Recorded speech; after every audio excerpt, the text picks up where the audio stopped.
So this material body is not necessary. We have our independent plans. So God is given as a body. You utilize your body to whatever desires you have and see if you can become happy by implementing your desires. And when we become mature, when we become knowledgeable, experienced, or Krishna is God, Rama is God, Murugan is God, and so many. But if you have to say, oh God, either you know him or you don't know him. Because God is a person, just like in the kids program, to know their level of awareness, but who is the Prime Minister of the country. So you cannot mention many names. You have to simply say Narendra Damodar Modi. That's all. Either you say that or you say anything else, you are wrong. Is that right? So similarly, God is a person, and you can, even if you say Rama is God, or Vishnu is God, and there is no argument about that. But again, what they all existed simultaneously, or there was something to begin with. At least the Bhagavad Gita, the Bhagavatam, the Brahma Samhita, they say that originally there was one person who is the source of everything. Rama Dimurtishu Kala Niyamena Tishtam Nana Vatara Makarod Bhuvaneshu Kintu Krishna Swayam Sambhavat Parama Pumanya Govindamadi Purusham Tamam Bhajami. So, clear, there is Brahmaji is saying. So, and Krishna himself is saying in Bhagavad Gita, Matta Parataram Nanyat Kinchidasti Dhanidaya Mahi Sarvamidam Pratam Sutre Madiganeva. So, whatever, whether it is Rama or Vishnu or demigods or powerful living entities, Hanuman. So, with no confusion, that Govindam Adipurusham Tamaham Bhajami. So Govinda is Adipurusha.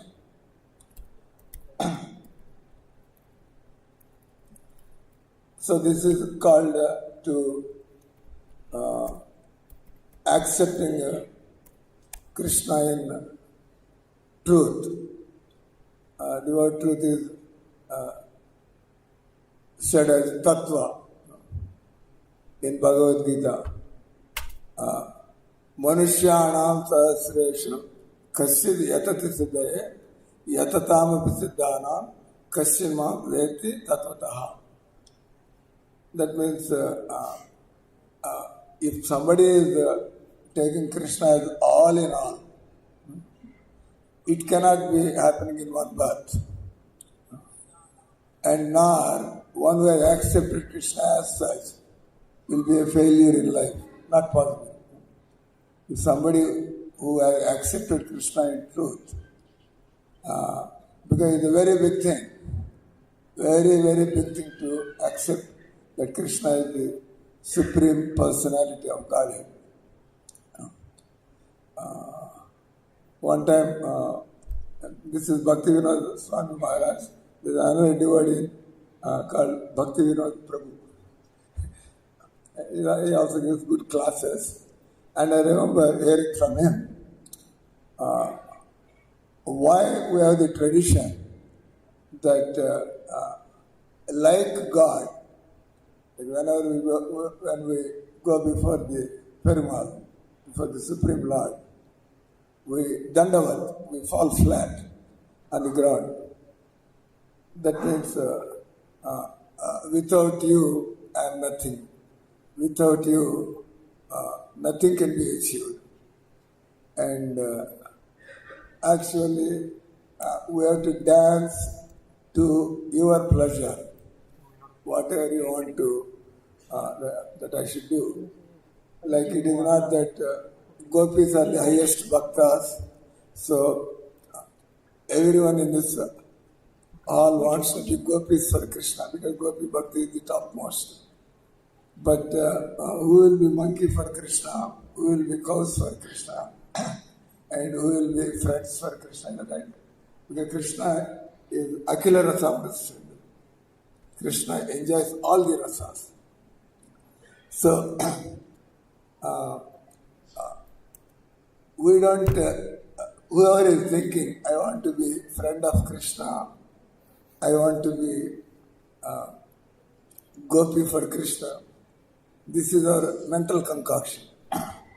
We don't have to be, if somebody asks you, what do you want to be for Krishna? I don't know what Krishna wants me to be. So, even if I say that I want to be this for Krishna, as you become really self-realized in your Siddha Deha, as you become self-realized, you may just be some insect in Vrindavan. Like, we see so much description of Braj Leela, where the bees, the honey bees, and other birds are all there. And they are satisfied, serving Krishna in that capacity. And Krishna is so satisfied with them. So they are their constitutional position in the spiritual world. So the point is, we don't imagine what I want to be. That's what Chaitanya Leela is all about. Chaitanya Mahaprabhu, he stayed on earth for 48 years. And for the first 24 years, he was playing the role of a Grihastha, playing the role of a scholar. And after 24 years, he took sannyas. Just at the age of 24 years, he took sannyas. And for 6 more years, he traveled around the country for whatever mission he has come. Kali Yuga Dharma. Kali Yuga Avatarya is Gauranga Mahaprabhu, and Kali Yuga Dharma is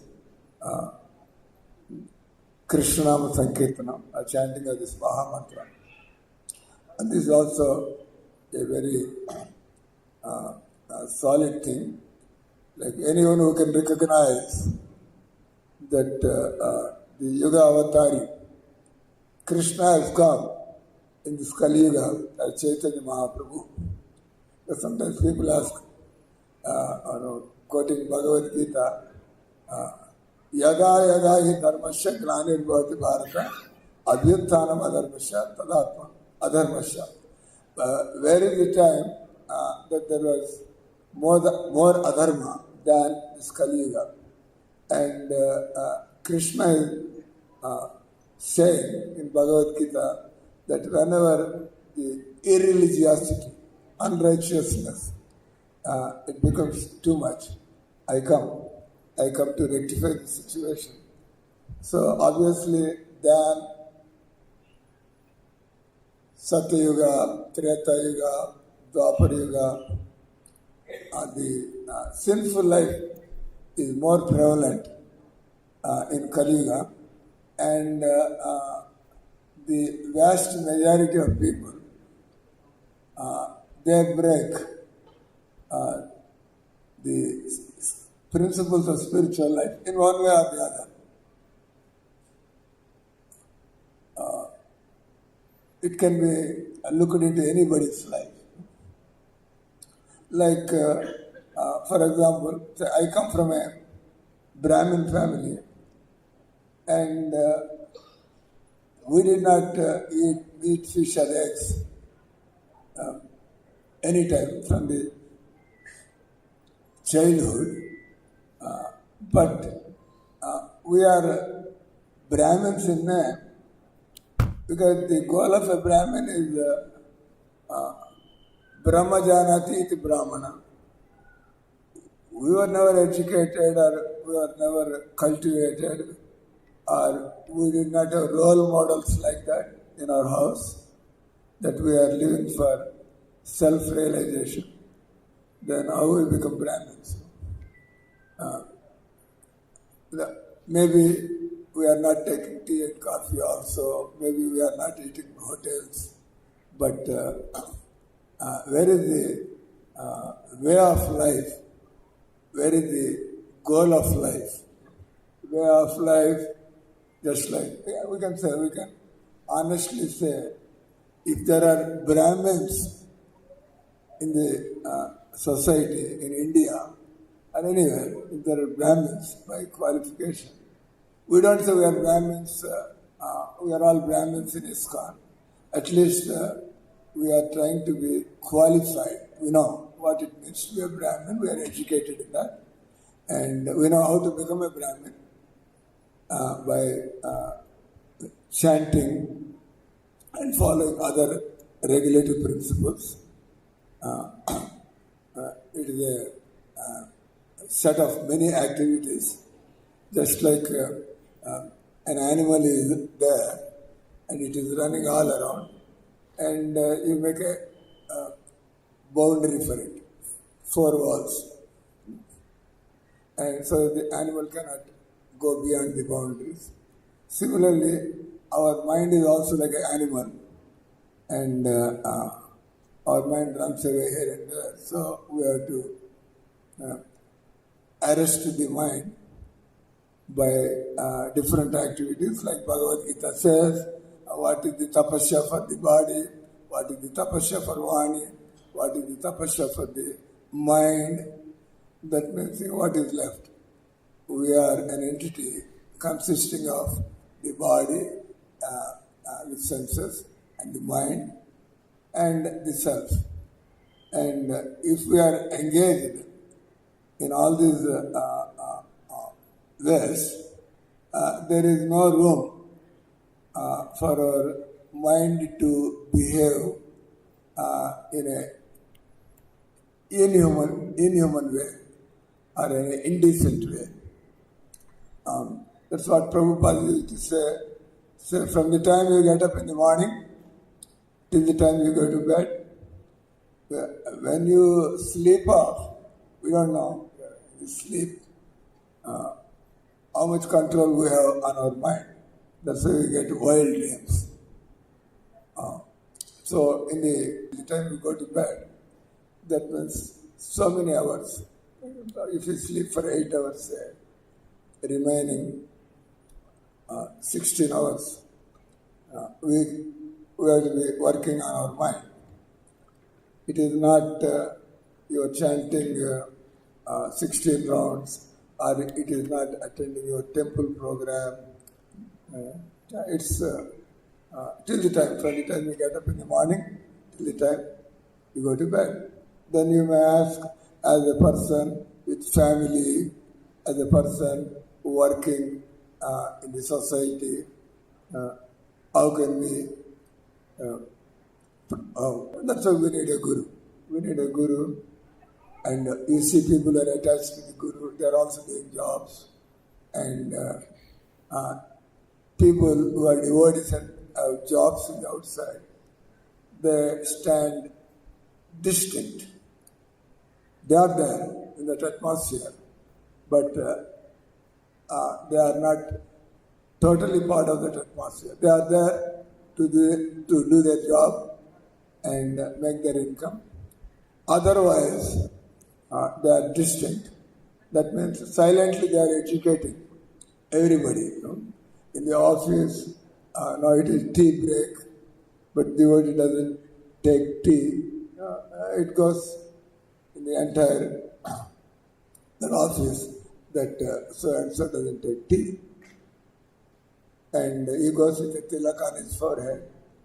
And normal people are not particular to have some marking on their forehead. They feel shy, but devotees are proud to have tilak on their forehead. And it is a big thing. And he has a japa bag immediately. Oh, here is my Atma Bandhu, very chanting. If not everybody is comfortable to greet me, Hare Krishna, at least I can take advantage of that Russian devotee with bead bag in his hands. And I go and say, startling everybody, Hare Krishna Prabhu. Yeah, I'm not greeting these normal people. They may be interested or not. But when I greet somebody, everybody's attention, at least people who are nearby. That means as you are trained by a Vaishnava Guru, wherever you go, how to, whomever you meet, you pick up a phone and you say, Namaste, good morning. But because we got so much used to chant Hare Krishna, immediately I respond, Hare Krishna. The opposite guy is calling us for some business or something else. And he says, what is this? He's not hearing Namaste or good morning, Hare Krishna. So, such a big thing you are doing, such a big favor you are doing to him, like by introducing this word Hare Krishna. So, coming back to the point, to really that you approach God without being trained by a Vaishnava, where are our prayers going to? Like they say, when we are dying, what will we remember? Because we are doing worship of many kinds. So, what will we remember in the time of death? And what is the success of life? Like we have, the temple construction is going on. Temple is constructed, that is some success. And then you are conducting some courses and batches are passing out. It is some success for the person who is conducting the courses and for the organization which is doing these things. But ultimately, because I have constructed a very big temple and lakhs of people have gone out of our academy, is that personally a success in my life. But that success will be seen when you are about to leave the body. When you are about to leave the body, then Antakale Samameva Smaran Mutkalevaram Yam Prayati Samadbhav Yati Nasa. Because all these activities are related to Krishna. So they are contributing to your spiritual growth. That's good. But ultimately I will become free from these another sort of different levels. We don't take tea, coffee, we don't eat outside, we don't watch movies and all that. We get up early in the morning. Good, all things. But what about the subtle anarthas? like irsha, greed, anger, these things. And it's not easy to overcome because they are not seen from outside. That it has not become natural for us.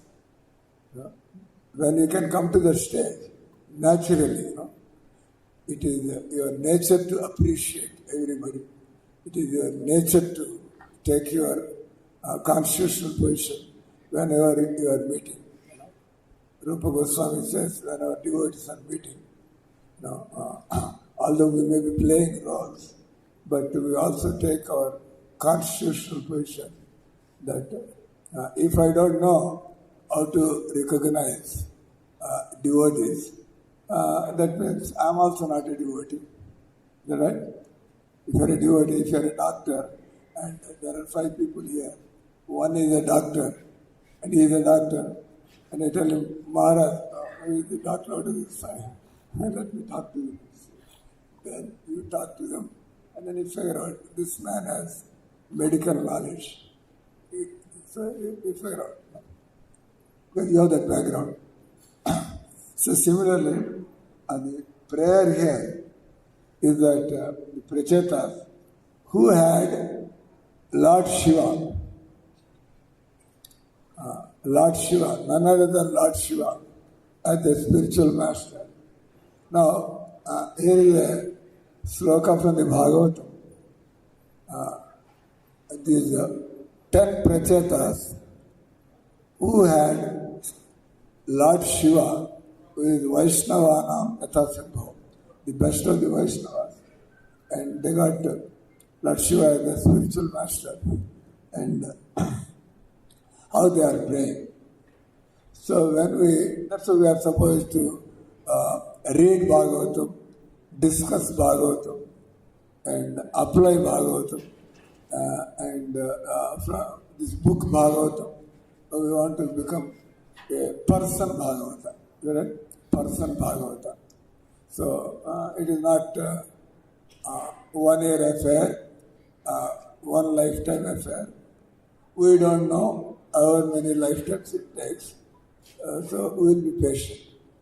We don't pray to Krishna that see that. That's why we are here.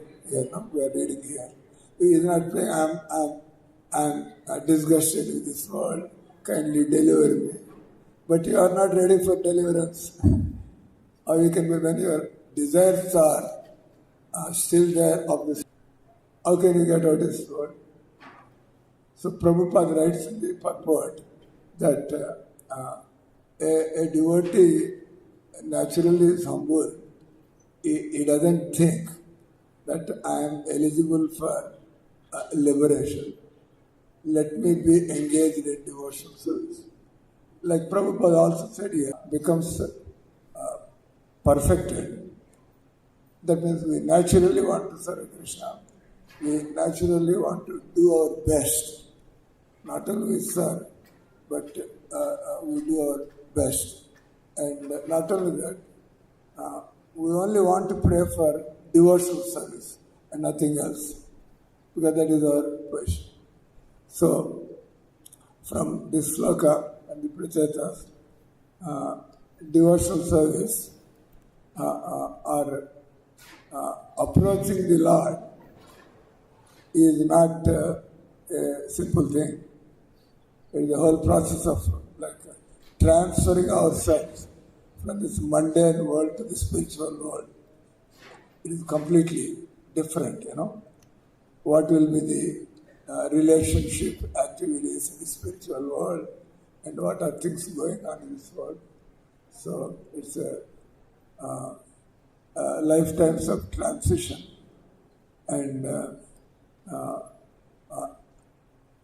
even if you are a pure devotee, you are the right person, you can preach in this world because you will not be contaminated. That means even a pure devotee is not interested to have. Lastly, before I close the class, if you are a devotee, you don't have any conditions. You will say, my Lord, thy will be done.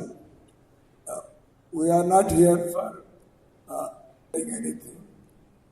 What does Lord want of me? And just go on doing it. And a time will come. We'll see that if you have become such a good instrument in the hands of the Guru and Vaishnavas, the Adi Sankaracharya said, Mukam karoti vachalam, pangum langayate girim, yat kripatamam vande, Paramananda Madhavam. So, simply, so Chaitanya Mahaprabhu, as I told you, 24